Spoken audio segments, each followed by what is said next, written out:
The 2 Cent Report! Good day, good morning, the thing Truman says. This is the 2 Cent Report. Hello, it's been a long time because life is busy. I am one of your hosts, 1 Cent Justin, and I'm joined as always by the beautiful, just absolutely gorgeous and absolutely tiny friend of mine who can introduce himself, I'm sure. Hello, it is I, back from the dead, 1 Cent Tristan. To be honest with you, I preferred the last video's intro. You know, the whole well endowed. I like that one. Should keep it up. I was going to immediately say that, and then I was like, I said that last time. I can't let you get too full of yourself. Too late. So, well, okay, fine. Massively well endowed. My good friend, whatever your name is. I'm sure you have a name. Yes. 1 Cent Tristan. Yeah, Jason, whatever. So,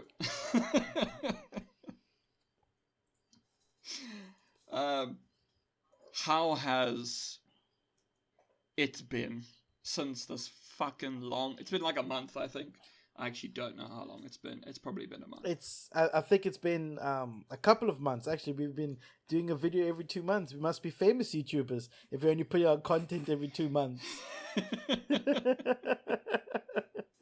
But yeah, otherwise all good on this side. Can't say much on the weather because I don't like the heat, so it's hot. And yeah, been working on my game, been playing a lot of games. I would say putting a lot of hours into gaming more than playing a lot of games. And how has things been on your end? Not good, busy, tiring. Was rainy, now hot. Prefer rain, hot not good. Me no like hot bad. So I think that we're in agreement about the heat thing. I think. This is why we're obviously such good friends, because we both agree that heat is bad. That's the only reason that I talk to you. I mean, like, I like the heat when it's not... Okay, I like temperatures that don't go close to 30. That's like 24, 25. That's my max. I'm not too worried about that. But when you get to once it goes over that, no, not for me. Yeah, I think it's the low 30s here at the moment, and I do not appreciate low 30s. It's not really my favorite, you know. That's just me. Just a crazy kid. Yeah. Well, what have you been playing? Well, I've been playing a lot of RimWorld. I wouldn't say playing. I've been surviving a lot of RimWorld. That's that sex game, right? No, the other RimWorld. Okay. I don't care anymore. The Space Colony Simulator. You don't remember? No, I do know it. Okay, I was gonna say, like, okay.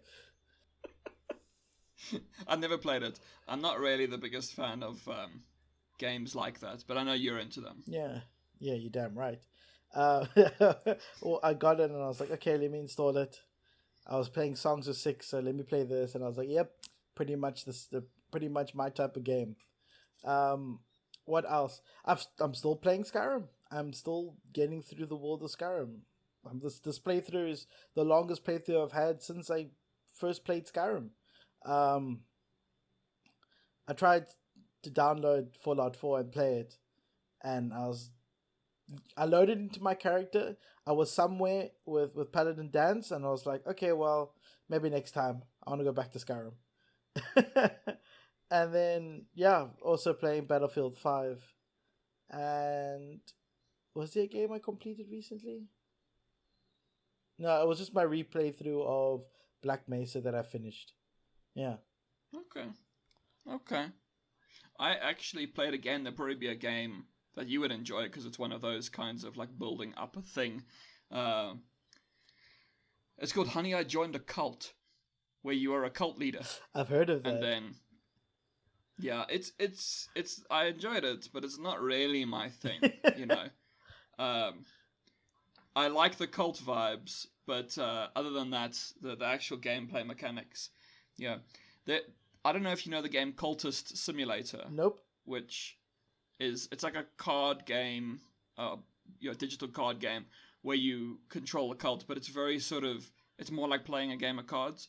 And but then they can't they can't call it a simulator. Then it's not a simulator. It doesn't simulate it.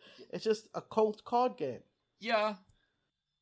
I think you do ultimately build a cult, but it's more through cards and sort of very esoteric, whereas Honey, I Joined a Cult is very much like, you are a cult leader, you need to bring people in, you need to make money, you need to hopefully not get on the bad side of the cops, because, you know, cults are sometimes broken up by cops. So, you know, things like that. Great Cults style, are for people great vibe. that don't have the balls to start a gang or a mob.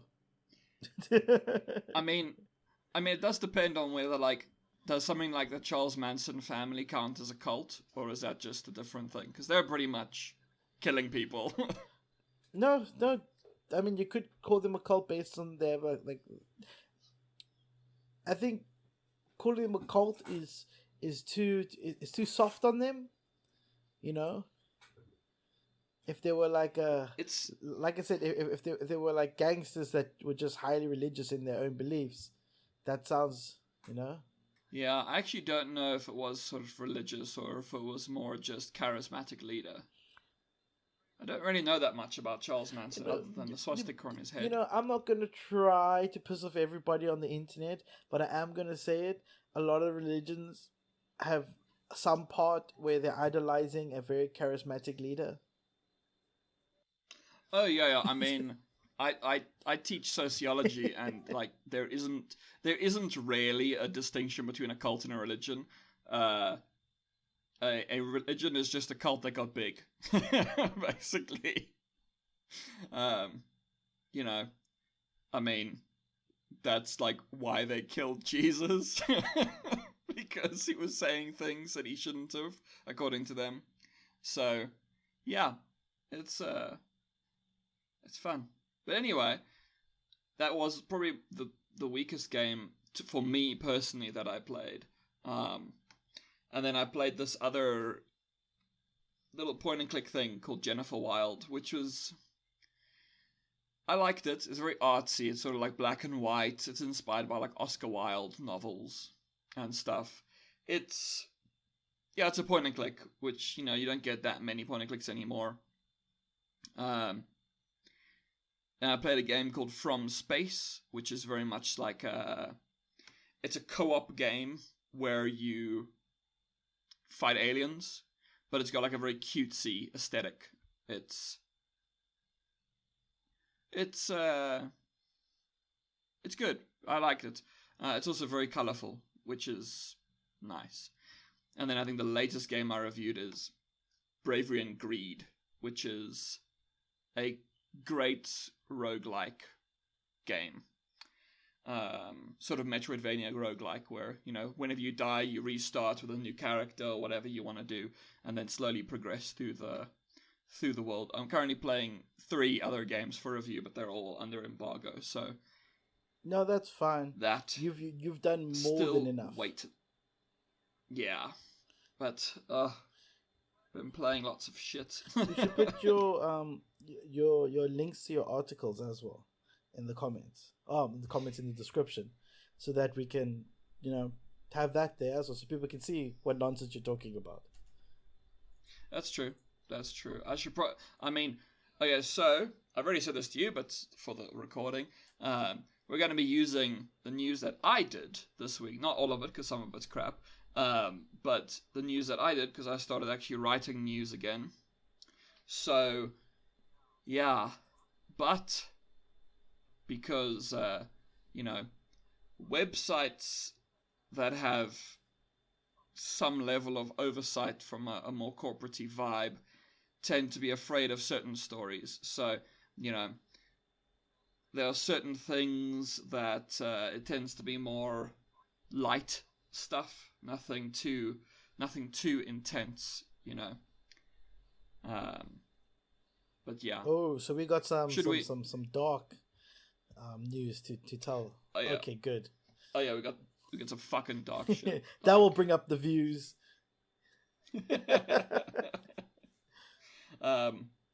So should we get started on the Yes, news? let's get started. Perfectness. So the first sort of news story that was of any interest to me really was that Studio Ghibli is actually sort of doing a collaboration with Lucasfilm. It looks like they're making some kind of a Star Wars thing. I don't know if we have that much information yet about it, but yeah, there's going to be a thing that Studio Ghibli will make with regards to Star Wars. I hope it has their trademark, that smooth animation that they do. Oh man, that would be amazing. So yeah, I mean, you can't really go wrong with Studio Ghibli. Yeah, if you can manage to get them, I think that's it's not going to be complete trash. Although I do know there are people who don't like some of their movies, mostly just one. I've only ever heard people criticize one of their movies, and I have not seen it. And I know that it was criticized also by Miyazaki because it was directed by his son, and he was a bit of an asshole to his son. Tales from Earthseer. I don't know if you've seen it. Nope. Yeah, it's the one that people tend to shit on, and it's like the one by his son, and then he shat all over his son, and I'm like, such a great dad. I mean, like, to be fair, expectations were high in that regard, so people do feel like they are justified in their complaints. Obviously, I've never seen it, but I can say if I did and it was lesser quality, as the people are saying, then I would also shit on it. I would be right there handing my bucket over. I agree, but it's kind of shit for your dad to come to you and just be like, I'm basically the Disney of Japan, and your movie was shit, son. I shouldn't have let you direct the movie. You're bad at this. You're terrible. He was making good choices, apparently. If the community didn't like it, apparently he was a good father. He was guiding his son where not to go. And yeah, True. True. I would say rather have him fuck up underneath your watch and then kill the idea of it so you can focus on something else, than have him have this fantasy of him being a great director and then end up as what's it? M. Night?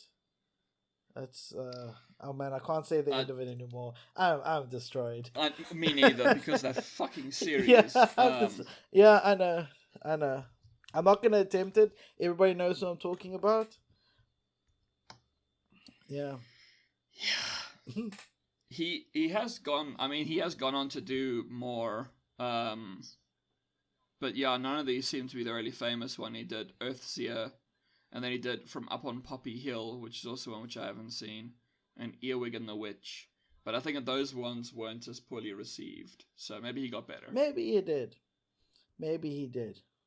Well, if he got better, it means that, again, his dad helped him. Perhaps.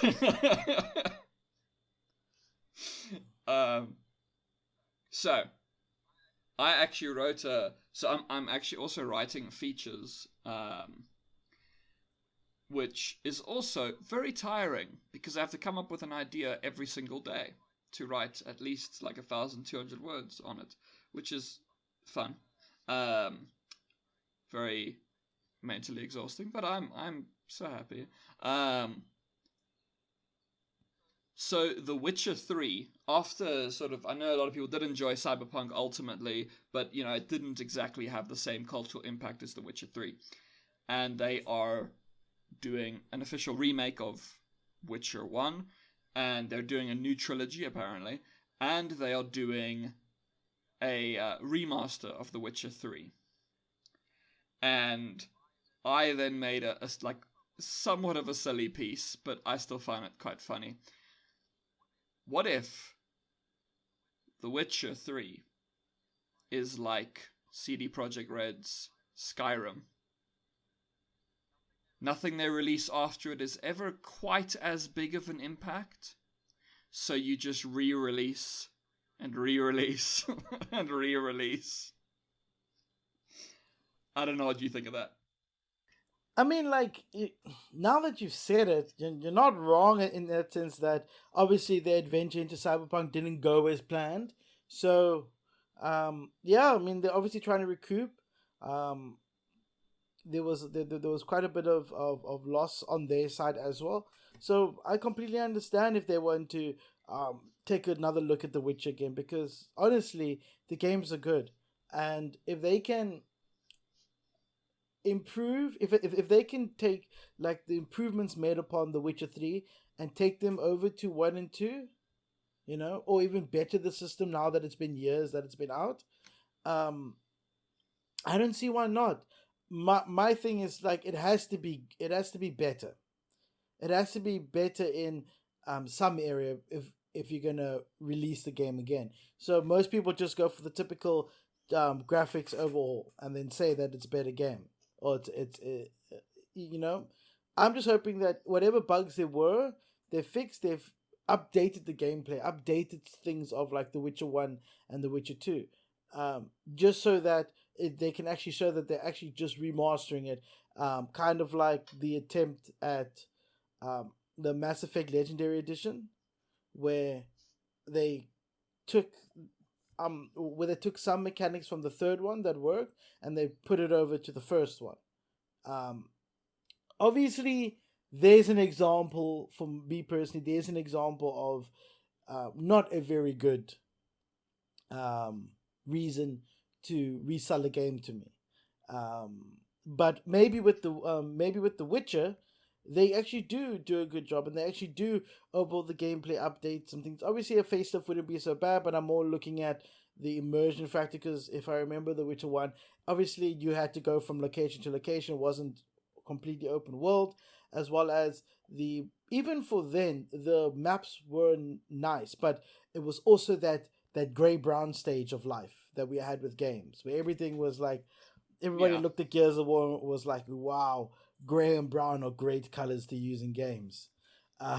So with that, I hope that, you know, they can add, because obviously there was amazing vibrance in color in The Witcher 3, right? The environments are still spectacular, and now that they're redoing it with the Unreal Engine, I have no doubt in my mind that they are going to be amazingly beautiful games. And hopefully, like I said, hopefully the mechanics are updated in the first and second one, mainly just because I've played the first one, and I didn't play the second one, but I went to the third one, and it's so much smoother. Well, the first one had you switching between different stances and stuff, but I would say that they did a better job in The Witcher 3, which proves, because it's the most successful out of the games. And I say, you know, I own Skyrim Legendary Edition, I own Skyrim Special Edition, and for some reason, the game says I own Anniversary Edition because it has it basically they updated over the Special Edition, the Anniversary Edition. I just have to pay for the content to unlock. So I'm going to say I technically have Skyrim the Anniversary Edition, and I'm still playing Skyrim. So as long as it brings me entertainment and it moves the game into the next generation, I think it's fair. I mean, I also have my troubles when it comes to going back to a game I have like a nostalgia boner for, but then you play it and you're like, oh, wow, this could have been done better. So I get it, making it available for the next generation to get absorbed in. That's great. Obviously, the way Skyrim did it, or Bethesda did it, was just memeable to all hell, because they just restored the game. They didn't really fix bugs. They just changed it over to an engine capable to handle better mods and better graphical upgrades, and then use that engine for Fallout 4. So basically what I'm trying to get at here is that I do think that these things are good, but the prime example being Skyrim is not a good example of it.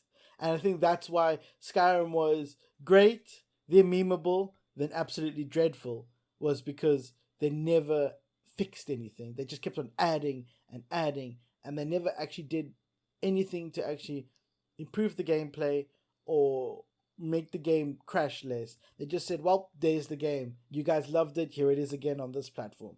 Where I have a feeling that CD Projekt Red is going to actually rebuild the game and maybe possibly fix bugs and improve gameplay and redo things to make the game a better experience. That's just my hope, okay? Like I said, looking at a game that tried, a series that tried that Mass Effect Legendary Edition, that for me personally, when you have modders fly in to try and save the day and actually improve shit how they should have been, that to me is also a bad example.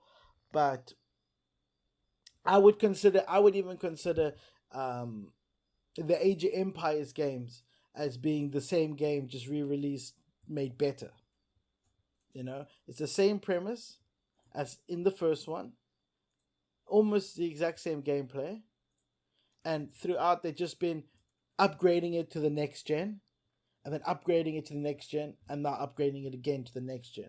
But it's still that gameplay loop of Age of Empires. You're still playing Age of Empires, you're just playing the next one, and I think the main difference is a large mechanical and graphical upgrade to them.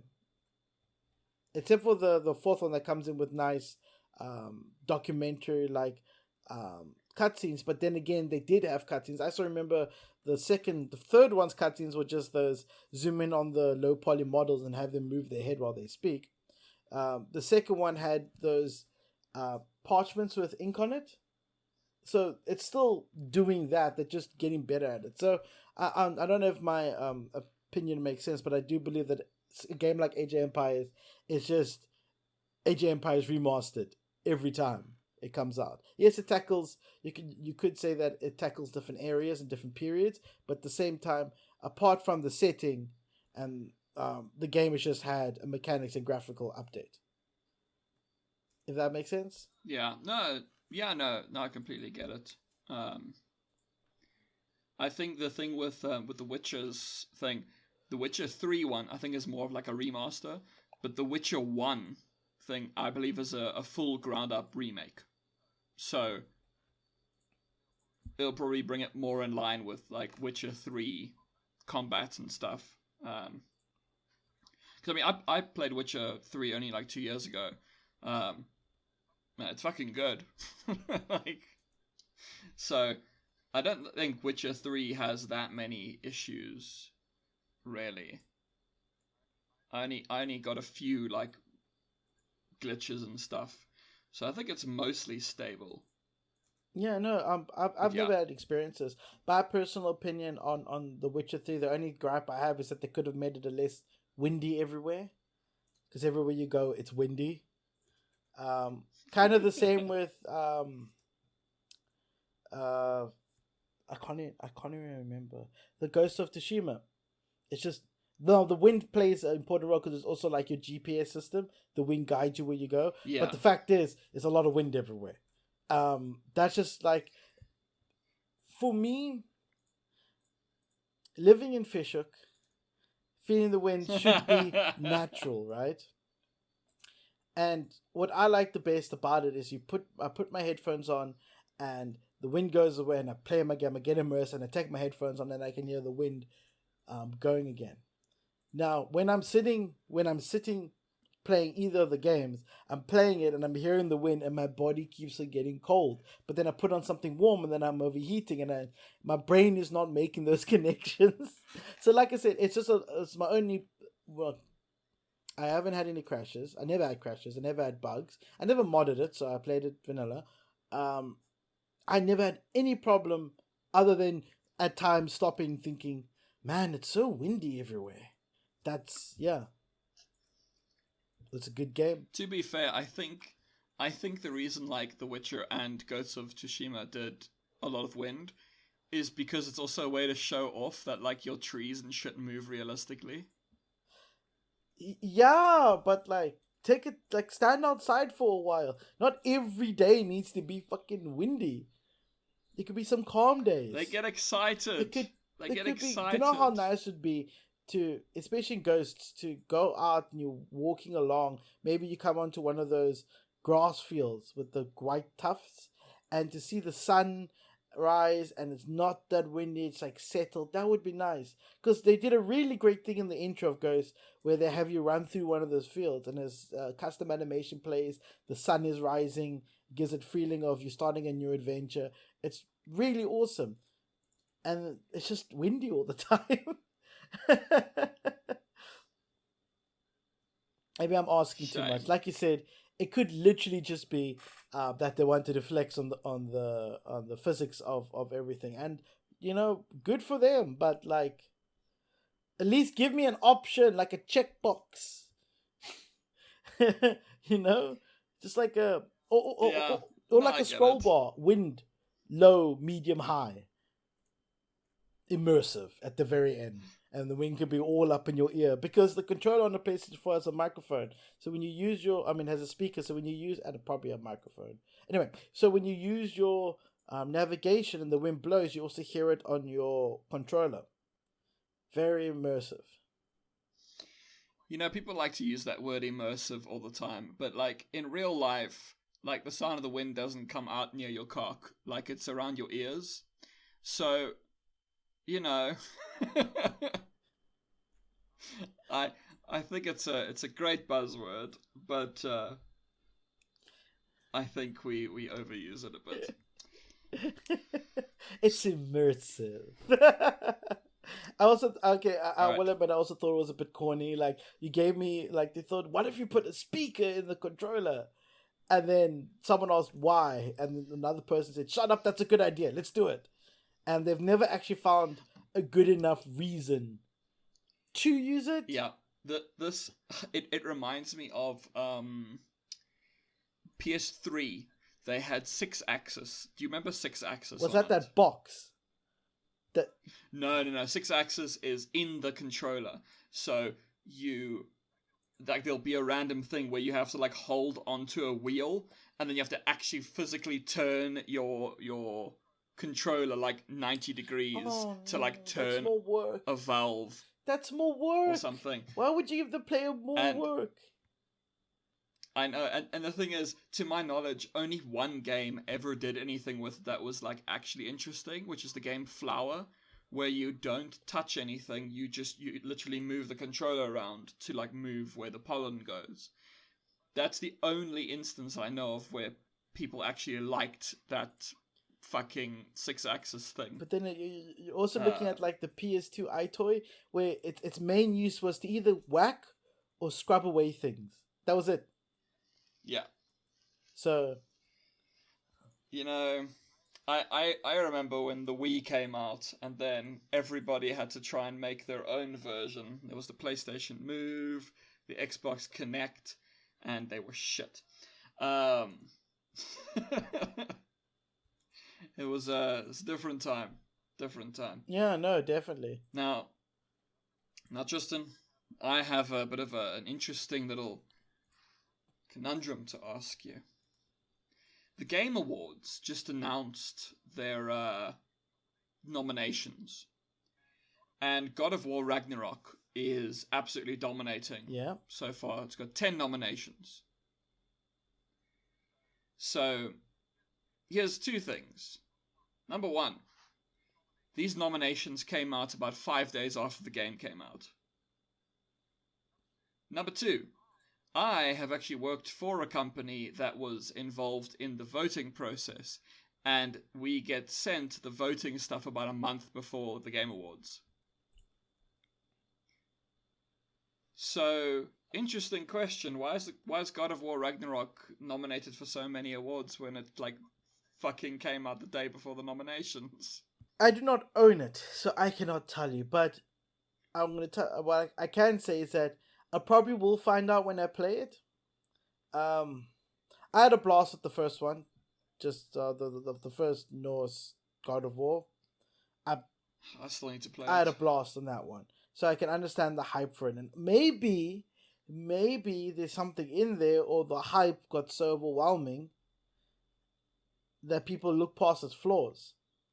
Yeah, I mean, it was always going to like win things. I think that God of War, the 2018 one, I think it won Game of the Year, came out, so I understand. But yeah, it's one of those things like, did they vote for God of War Ragnarok before they got it? Is that like... Because also, from what I've seen from some people, it's not a short game. And yeah, being like, oh yeah, like 5 days after release, yeah, I can be nominated for everything. I would probably say it should be nominated for the next year's cycle, because it's very, very close. Like, I think it should be, say, till end of, like, October or whenever, because it's usually in December, and tallying all the votes takes a while. So, I don't know. I found it to be quite an interesting little issue. Possible issue. I would say, I would say that if there were greased palms, they certainly fucked up, because you're supposed to just get a little bit high, but if you're going to grease the palms until you're the top, then, like you said, you get people like you who are suspicious of such activities. It's not unheard of. That's the main thing. All these big fancy awards and things like that, I always believe that they might not always be rigged, but I always believe that there are some shady shenanigans going on. Well, with the Oscars, there is like a big thing of like lobbying for people who are nominated for things. Like, it's a whole, like, you have like marketing. You like basically marketing to the people who vote. So yeah, it's not necessarily rigged, but like it's definitely aimed specifically at certain people. Like, that's why sometimes like things that win the Oscars are not things that like audiences necessarily love. It's more just things that critics love. Like there'll be movies that you're like, yeah, it was an interesting movie. Something like I think Boyhood. I don't know if you ever watched Boyhood. No, I haven't. No, like, to me, I think Boyhood won Best Picture, but the thing is, to me, Boyhood isn't a very interesting movie. Boyhood probably should have won in, like, a technical award, because Boyhood was filmed over the course of 12 years, where it showed the actual growth of a child. It was the same actor from beginning to end, which is a very interesting thing to do from a technical perspective, but like, it's not really an interesting movie. It's more of a, oh, this is fascinating. You can actually see a child growing in real time. So like the Truman Show. But it should... Except, with an actual actor the whole time, but yes. So like the Truman Show.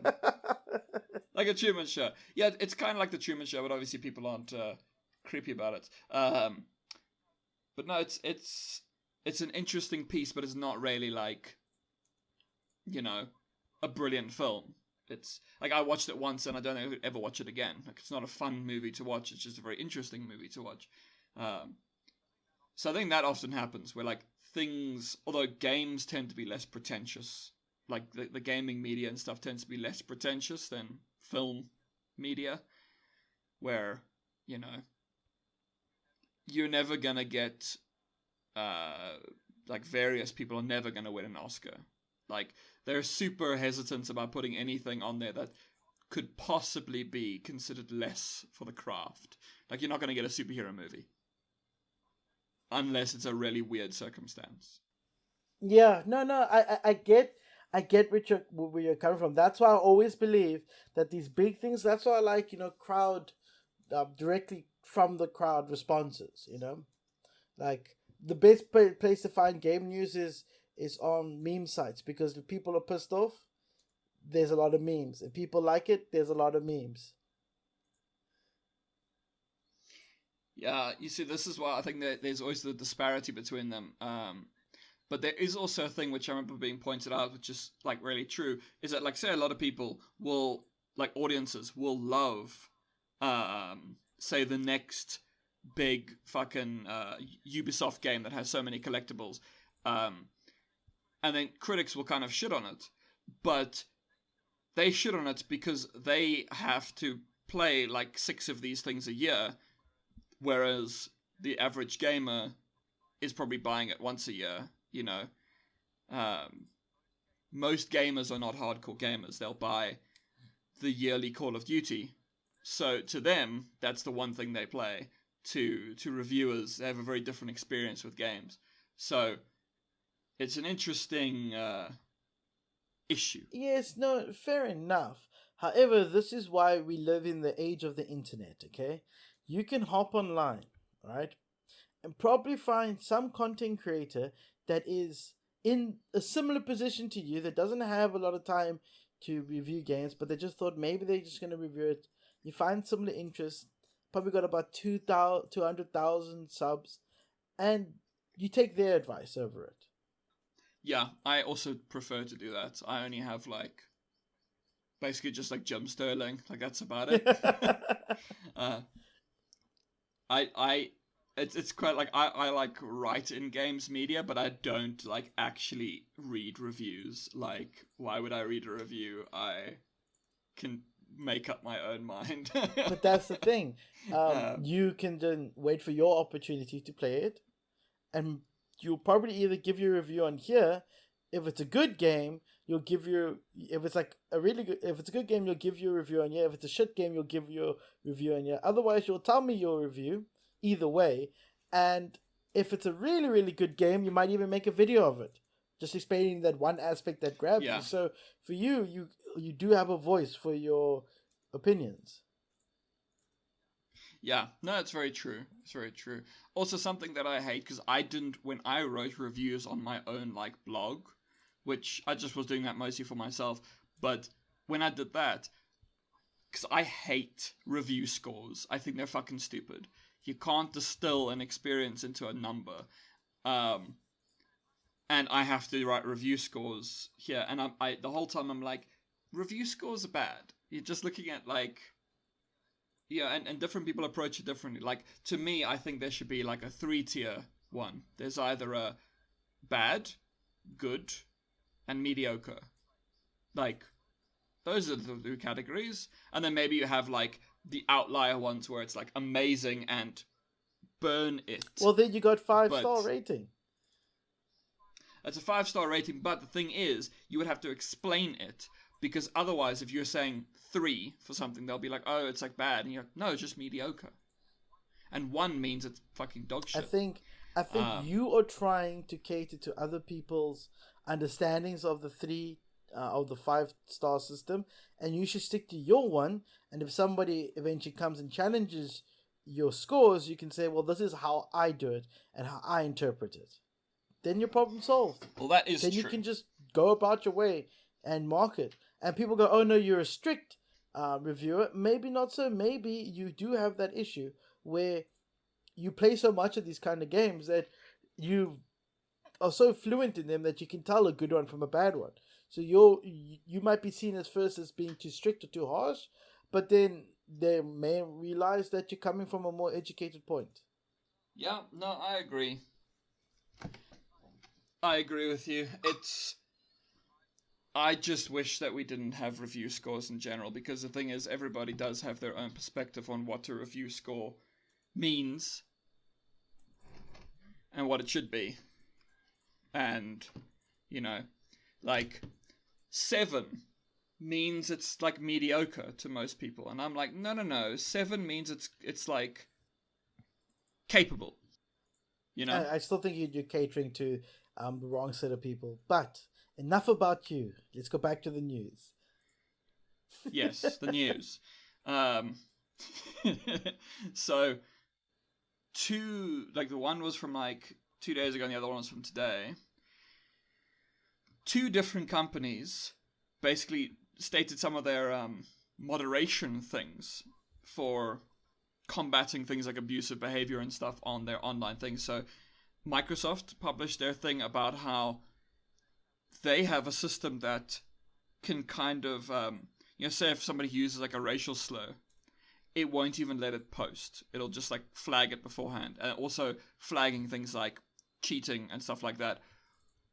And basically, most of these things are never seen by the end user. So sort of the system flags it before anything can happen. Which is like pretty cool that technology has sort of gotten to that point. And then on the exact same note, like today, there was news that Riot Games and Ubisoft are collaborating on a thing like that to also sort of have AI systems that can automatically flag bad actors. Oh basically. wow, I can see this happening. I can see my whole account getting banned because an AI fucked up. There is a process to reinstate, and they do, like, for the Microsoft one, they actually gave their entire thing, which was sort of explaining how often it's flagged things, how often it's been because of reporting, how much because of the AI, and then also how many are reinstated. No, definitely. But Battlefield could use that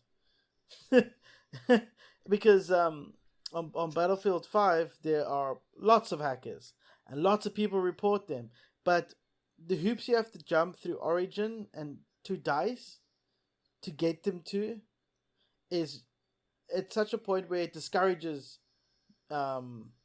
people reporting, because you have to get video of them cheating, which means that you have to either record on your end, but then you can say this person shot me through here, but your end you can't see that it's done so. So what you need to do is you need to go off the server, come back and spectate.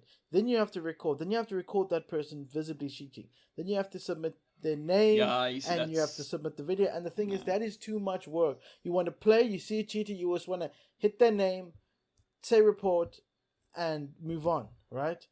But they make it so difficult. I guess also it was to combat the false reports. You know, if people just didn't like you, report, you get kicked out of the game. That's not very fun. If they had a system for that. But like lots of games have third-party anti-cheat software. Lots of games. So, and easy is just spread out across like that easy. It's easy something. Easy anti-cheat, I think. That one is, I see it in multiple games nowadays. So I don't see why Battlefield couldn't put in an anti-cheat system and make it difficult. Tristan, yes? Tristan. You don't understand, you see, because EA is a small indie. You see, they can't really afford a third-party anti-cheat software. Well, then how about this? A simple game mechanic that DICE could have implemented. After a match, shuffle teams. The reason why is that if I join a match and the stronger team is the opposite team, right? They're going to be stonewalling you match after match after match, right? And then people leave because they don't want to deal with the strong team. But the problem is when that server is, when you log in, you just see a number, you go in, you join it, and it auto-assigns you. And you know what? No one's leaving the strong team. So any new replacements come into the weaker team. And eventually you'll get a hacker that will flip the balance. Or the other team's mains leave. And then the balance gets reset. But the fact is, what DICE should have done is kept the squads, the 4-person squads, and then at the end of a round, shuffle. And by doing that, some people might end up being on the same team multiple matches, but the fact is, there's a greater chance of shuffling the hackers and the good squads around, so it's more balanced. Yes, there's also a potential of having all the hackers on one side, but then you know that the next match, the next game, it's going to be shuffled again, which means that there's still a likelihood of a chance of the balance shifting. But they don't do that. What happens is the winning team either stonewalls the other team until eventually people get bored, and people get bored of the winning team and they start leaving, and then a lot of people have already left. Because normally what happens is the loser team ends up going to like really low numbers, and then it's not fun because the majority of the winning team don't really get to play. They just hang around waiting for the game to end, so they leave. And then there's a way of having a half empty server that gets repopulated and hopefully new people come in.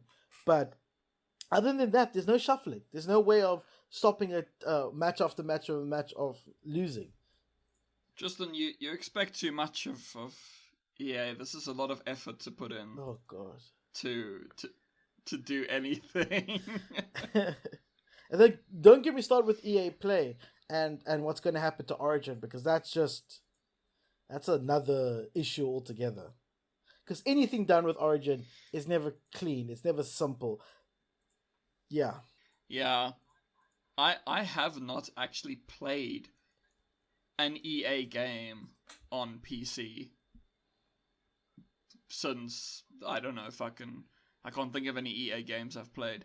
I've never used Origin. I just hear people always complain about it, and I'm like, well, thank fuck, I don't really care for many EA games. Oh yeah, no, definitely. People don't. Like, I think that Ubisoft, you can still go through Steam. They have Uplay.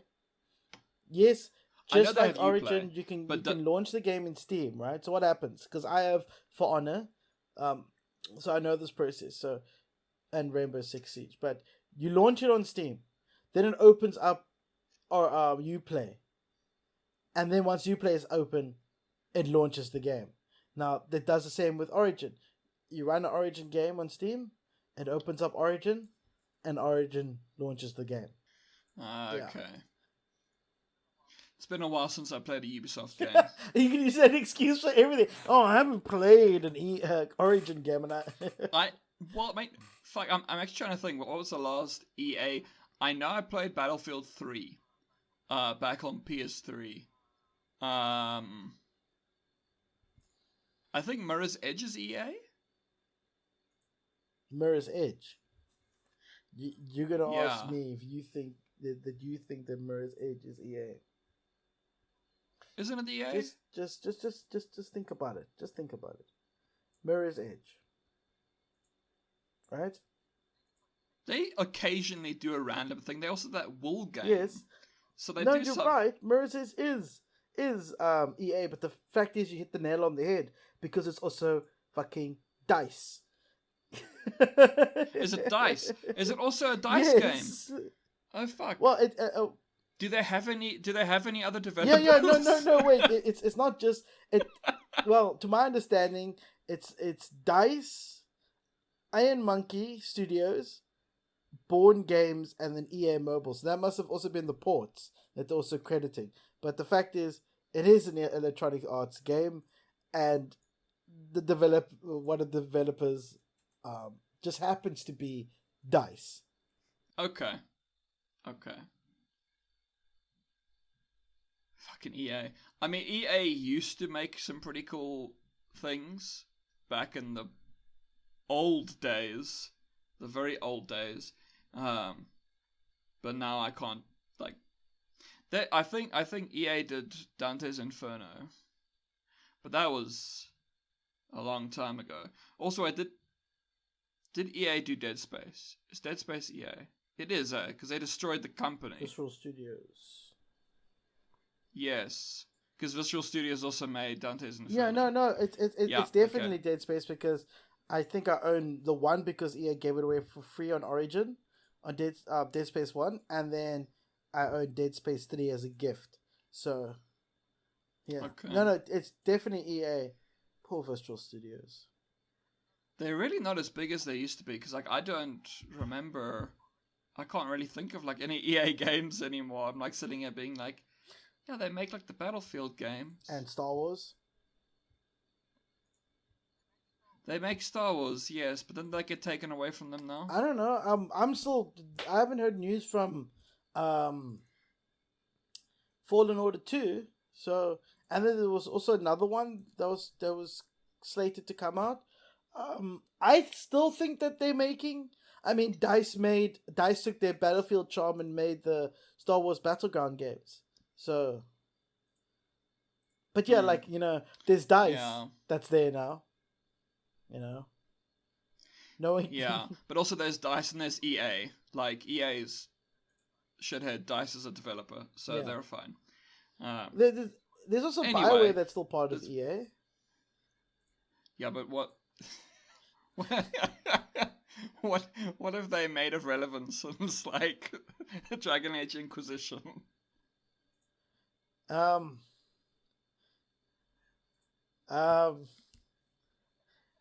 have they're currently working on the next Dragon Age and the next Mass Effect. Well, I'm pretty sure they're not as big as they used to be back in the old Mass Effect days. No, I highly doubt that. I highly doubt that. Wait, fuck, they made that other thing. That one. They made that. And Mass Effect Andromeda, if you want to throw that in. Yes, but I know a lot of people also shit on that. I think you liked it. No, I bought it. Doesn't mean I like it. Okay. Because I know a lot of people didn't like it. But anyway, should we move on, good sir? Indeed. Okay, so yeah, because PlaySci work doesn't really look at acquisitions generally. I went and found one. Seems to be a bit of a dry patch in terms of, acquisitions, because I've never heard of the game, the developer, or the thing doing the acquiring. So this is one of these ones.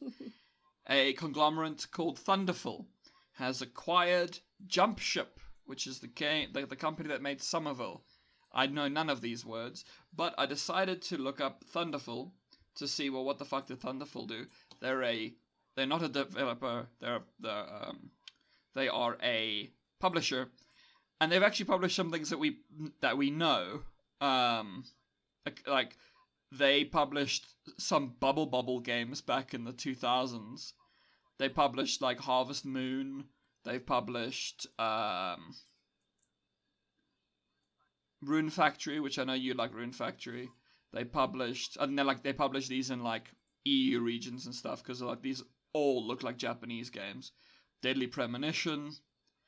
So they're a publisher of, it seems, Japanese stuff, but here. Also, they published SteamWorld Dig 2, and SteamWorld Dig is actually quite great games. They didn't develop it though. They just, yeah. I mean, it's something. So yeah, there we go, everybody. We have our acquisition. We've maintained our nickname. Yeah, exactly. We have our acquisition. We did it. We went to the depths of the bin and we found one, and we brought it to the surface. Exactly. We've never heard of it, but it's fine. All right. So what's next on your amazing list? So I'm on to like the last news story, but this is actually 2 news stories, but they're both about movies. So the first one is very boring, and the other one is a little interesting piece of history that could have happened but didn't. Wait. So why are you bringing boring content onto the channel? You're supposed to be the person that does the research to get the good content. They're thematically similar. Okay, fair enough. That's why. So only really one of them is interesting. The other one, it could be interesting because, okay, for now, how many fucking years has it been? For 15 years, they've been trying, various people have tried over and over and over again to try and get a BioShock movie to be made. And it seems at last, Netflix is going to be making a BioShock movie. And the only real thing here is that the developer has said, no, he promises that he's going to stick closely to the games. The director, you mean, BioShock, not the developer. Yeah, did I say developer? Director. And he's also like talking to Take-Two and Ken Levine, who was the director of the game. So hopefully that's true, because also he does point out a thing where it's like a big problem with a lot of, say, games being adapted is that games are based mostly on mechanics more than story. So it's easy to get a good game and then make a really shitty movie out of it. But BioShock does have a lot of shit going for it, so in terms of story. So hopefully it can be something. Do you think that they went to Netflix and it was like, would you kindly make a movie? Sorry, nerdy joke. I know, terrible. Boo, but it's very terrible. But if you don't know it, you need to play BioShock. So now for the more interesting news, because this is like weird news. So there's a random podcast that is all about Grand Theft Auto. It's called Buggy Malone's Grandest Game, which I think is a ridiculous name, but whatever. And it's all about like GTA, and it's like interviewing various people. And they brought on this one dude, this like random guy his name is Kirk Ewing. I don't know if that's how you pronounce it, whatever. And he's not a developer. He wasn't there, whatever, but he was like a friend of people who worked at DMA Design, which was what Rockstar was called before it became called Rockstar, and he became involved. He was also an agent, and he became involved in the possibility of there being a Grand Theft Auto movie. Now, this was right after GTA 3 released. So, ultimately, Sam and Dan Houser decided, they're like some of the big guys at Rockstar, they decided against doing it because they discovered or realized that GTA was kind of bigger than any movie. But there was an alternate universe in which we could have had a Grand Theft Auto game directed by the guy who directed Top Gun in the early 2000s, and the person that they were going to have star in it was Eminem. Random. Okay. First of all, this has been bugging me since you started this topic.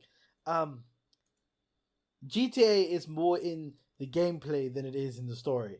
It could mean like if you make a game out of it, I would just think it would be like a mixture between Free Guy and Ocean's 11. You know, if they had to make it now. Well, it depends, because I mean the later games go very story heavy. Yes, but it's not a story that. I mean, it's kind of like Need for Speed, where people played it for the gameplay. So when they made the Need for Speed movie, it was just like, oh, it's Fast and the Furious, one of them. So my thing is, there's already movies that do that genre justice. The thing that makes GTA so good, or in my opinion, the fifth one, is that it's a moment where you take something from the movies and you make it to the game and you put the player as that protagonist, and that's why it's good. And then obviously the online community with all the trolling and griefing and all of that, that's its own separate thing. But single player GTA puts you in that in that situation, whereas you've now watched it on the movies, you've seen all these awesome guys do it time and time again. Now it's your chance, and it just happens that your ragtag trio have more backstory and you can explore that, which is normally done in a more series-like way, where you have episodes where you bounce from one to the other and things like that. Yes, movie would be good, series would be better, because you could have that real like build up to it. But out of all of it, I feel like what GTA did was take that experience from the movies and put it into a gameplay where you could do what you wanted, give you the freedom. Now you take that out and you put it into a movie format again, and the problem is you're just going to have a movie about a protagonist doing the things that you could have been doing in the game, and have a little bit more game-like illusion with things being a little bit more comical or more unrealistic. But the fact is, it's not a neat plot, because it's basically kind of like Free Guy is, in that sense, where they try to emulate the online gameplay side of what I'm assuming must have been GTA 5, and put that, and then have the perspective of an NPC that somehow is an AI, blah, blah, blah, blah. But the fact is, they did it from the perspective of the online play. Now, if you want to go into the perspective of the single player, again, it's just going to seem like a wackier heist movie, or mob movie. Yeah, I think it could pretty much either be like, because also the early games were very inspired by movies. Like, I'm not really sure about GTA 3, but like GTA Vice City is very much Scarface. And then something like San Andreas is very, very much Boys in the Hood. So it does... Exactly, you see? Like, you could probably get like a... What? No, that's it, exactly. You see, they've taken the movie and they made it into a game. Now, to take the game and make it into a movie, you're going to lose what made the game so great, and you're just going to have another one of those movies. Yeah. Even if it's done spectacularly, and they take a new side to it, the fact is, they're going to make this great movie that it's better than all the other heist or crime syndicate movies, right? And then they're gonna have this great expedition of great story, which means that the next GTA, right, needs to emulate that again. And they can do that. They do have the potential. But the beauty in GTA and why people loved it is because you were doing it. And the characters you were interacting with. Everybody interacted with them differently. They treated them differently and how they want to be treated. But now you're going to watch a protagonist do the protagonist things the best way the developer or the creator had imagined them to do. And that's where it gets a bit railroady. It's like problems I have with game movies like Uncharted was like everybody. Yes, it's a very linear game with a solid story, but the fact is, the fun came when you got control, when you could do stupid things, or you could do cool things, and you could do things like that. Watching Tom Holland do those cool things, you're like, yeah, I get it. I did those things. And if you're making a game that's based on a movie, and then make a movie out of that game, right? Because obviously Uncharted has some heavy influences like Indiana Jones and such. So when you make a movie out of it, it falls flat as mediocre because the actual Uncharted story is meant for a game. So it's mediocre compared to a highly successful movie that you've based your game off of, because you relied on the mechanics of the player being able to do what they want and do unrealistic things, because that's the gameplay. That's what drew the player in, as well as this mediocre story that you're running through. But bring that kind of game inspired by a movie into a movie again, and then the storyline really gets exposed for how mediocre it is. Then try to cram it into a movie and not a series, and miss out key elements that people are going to be pissed about. It just all culminates in this very meh product, because it's fantastical what they're doing on screen for a human being, but if you haven't, you already know that in the game world, this is easy. You've done this. This is a quick time event. This is a climb up the wall. It's not as interactive. Well, not interactive. It's not as entertaining, I would say. No, I think good overall response. I don't really think I have anything else to add. I like adaptations just because, like, in general, I want to see what they try and do. Usually they fuck it up, but it's always interesting to see how they fuck it up. Yeah, fair enough. So it should be interesting. But that, my good sir, is all the news. Dun dun dun. So shall we finish off? Yes, let's do. All right. So tell us, are you going to be doing the now I've forgotten the word for telling people about the things? Oh, that the plugins. You do? Yes. Yes. Thank you, fucking plugging. That's it. Yes, obviously, once interested, you can catch me on Twitter as, I don't know, at Lord Kumquat, I think. I'm terrible at this. I'll put it down below. And then also you can check out my game on Twitter. That tag will also be down below because I'm terrible with names. I'm not the business person. I'm the crazy person that talked the business person into making a game.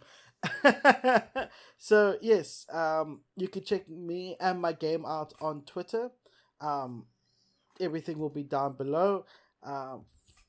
Otherwise, that is me. I'll hand it over to the Lesser Scent. Yeah, I'm the Lesser Scent. I got thrown out last week. Yeah, exactly.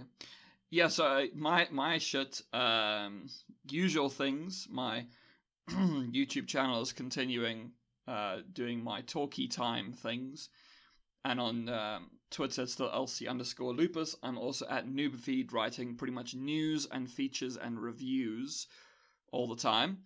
But the big thing is that I finally, this was at time of recording 2 days ago, finally have released my first book.